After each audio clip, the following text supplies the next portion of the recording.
Welcome back to the channel. My name is Wong, and today is going to be absolutely awesome because we are driving a rally legend.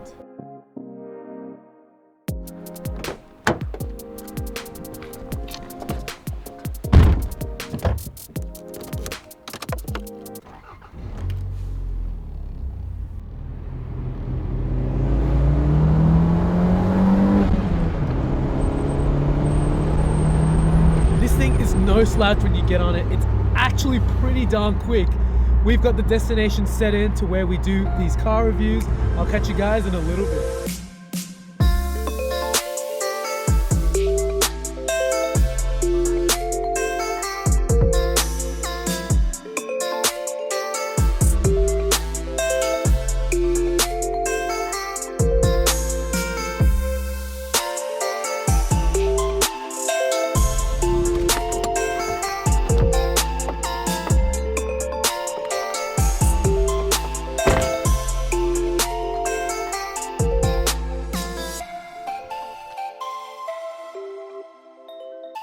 This is going to be where we're going to be reviewing and driving the ST205 Celica GT-4. This is a really special car in Japanese motoring history because it was this particular line of cars that put Japanese all-wheel drive turbocharged cars on the map. And it wasn't for this that saw the likes of Subaru and Mitsubishi come into the rally championship. The first generation of the Celica GT-4 in 1989, the ST205, was a fantastic car that started to get the attention of people across the globe. But it wasn't until the second generation, the ST205, that truly destroyed the World Rally Championship. And this final car behind me, the third installment, it is the most powerful and advanced full-time all-wheel drive homologation car that Toyota has ever released, having only 2,500 of these cars worldwide, built specifically for the World Rally Championship. So you know it's just purpose built. You know, you've got a really aggressive front end, a lot of aerodynamics. I love that back end. It kind of resembles a Supra almost. All the aero on it, big brakes, 4 pistons. We've got work wheels as well, and that big scooping bonnet that is fully aluminium for the World Rally Championship. And it wasn't until 25 odd years later that Toyota finally decided to hop back into the World Rally Championship and homologate another car, that being the GR Yaris. So it's going to be really exciting to see how it lives up, especially because I only drove that GR Yaris 2 or 3 weeks ago, so I still got that memory kind of fresh in my mind. But I can't wait to go for a drive. Let's jump behind the seat of this car and see how it is. Let's go, guys.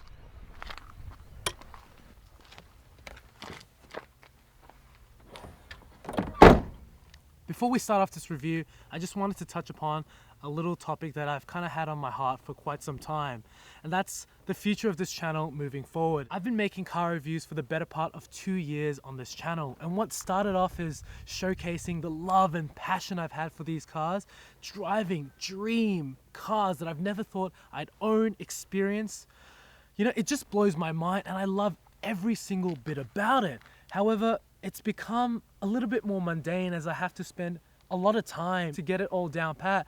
Shooting takes from 8 to 10 hours. Editing is anywhere between 25 to 30 hours, and then there's pre-production as well. So I'm spending close to 40 hours a week churning out each of these car reviews. Normally, I've got videos backlogged. For example, I've shot this car and I've already got 3 other cars that I've already done just sitting on my hard drive waiting to be showcased to you guys. When I first started, I would slap out a video in about 8 hours tops from start to finish, from editing, shooting, and uploading. And it went from that all the way to making fully cinematic, detailed, descriptive car reviews. And I think that's doing it a little bit of a disjustice because this is all about the passion and love for cars. And if I'm having to sit down, edit, make sure everything is just perfect, it kind of takes away from the joy of it. And I know I really like doing cinematics, and I think you guys also enjoy that as well, but it's just something that isn't really the most efficient way moving forward. And I think the best bet is to honestly just move towards a more vlog style approach. As you can probably tell, I've shot this video in quite a different style format to how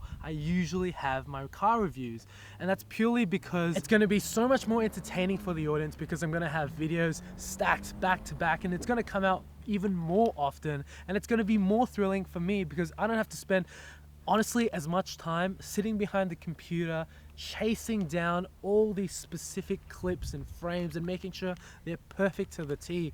I can just focus on getting out exciting content that all of us will enjoy. There's so many things that I want to touch upon outside car reviews. I've got my own build, my own projects, and I think that's going to be a really cool aspect to be adding more of into this channel, because I really want to make things more personal. And because I've gone all into YouTube, this is my full-time career. I have a few other side hustles outside of this, but this is my full-time gig as a content creator for YouTube. This is going to be the best way moving forward to create exciting and more engaging content for you guys. And it's going to be really, really fun. So enough of all this talk. Let's get behind the wheel of this rally legend and see how it drives.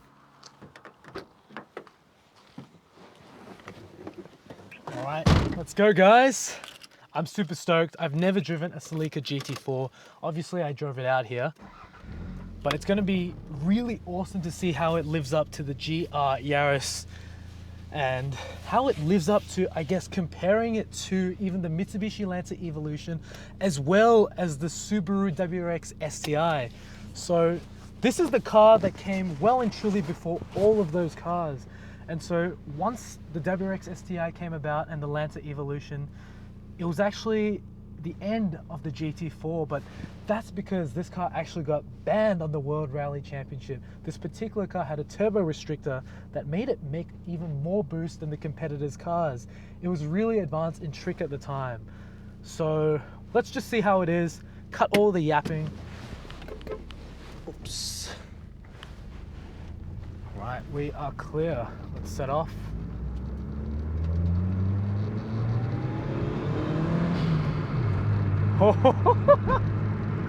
You have that blow off noise.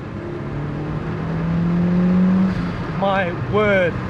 It's definitely not a fast car, but when you're driving it, instantly you feel that sense of torque and that pull of that all-wheel drive power. And it really grips you. I'm astounded by just how confidence inspiring it is. We're not going that fast, but it really feels like you're traveling quite swiftly. I drove my Honda Integra DC5 Type R out here on these exact same roads. Let me just close the windows. Might be a little bit hard to hear. As well as driving the GR Yaris out here and the Honda S660. But just watching this car really find its own through the corners like this, within minutes of driving, it really is very engaging of a driver's car. Okay, it's really quite bumpy. It's got a set of aftermarket TRD coilovers, but this car is predominantly stock. You've got work wheels that look really nice to complement the overall look of this car, and it's got an exhaust. Otherwise, that's about it. It's got the standard boost, which is just under 1 bar, and because of the gentleman's agreement, it's not pushing any more than the standard 280 PS. At the heart of the ST205 is also the 3rd generation of the 3S GTE turbocharged 4-cylinder engine, and it's the same one found in the turbo MR2. And when you step on it, okay, it is definitely a lot faster when you really find some stretch of roads that you can really allow it to run down the pavement. Oh my god, there's a whole lot of noises in this cabin. It really is a sensory overload with that blow-off noise. That exhaust just burbles in the back. There's a lot of road noise as well though. It really makes you connected to the driving experience, and I'm really enjoying it. Okay, straight away, I've really found my stride in driving this car. You can push it extremely tough through these corners and it still manages to hook up, and you feel very confident in the seat of this car. That's astounding for something I've only just hopped into. You don't actually have to be going at light speed to be enjoying this car, and that's the beauty of these early 90s JDM cars, and especially for something like this that has all-wheel drive traction. I'm actually blown away. It's really, really fun. Okay, this is not an exaggeration. I know I say that about a fair few cars on the channel, but it just works. As you go faster, this car just rewards you.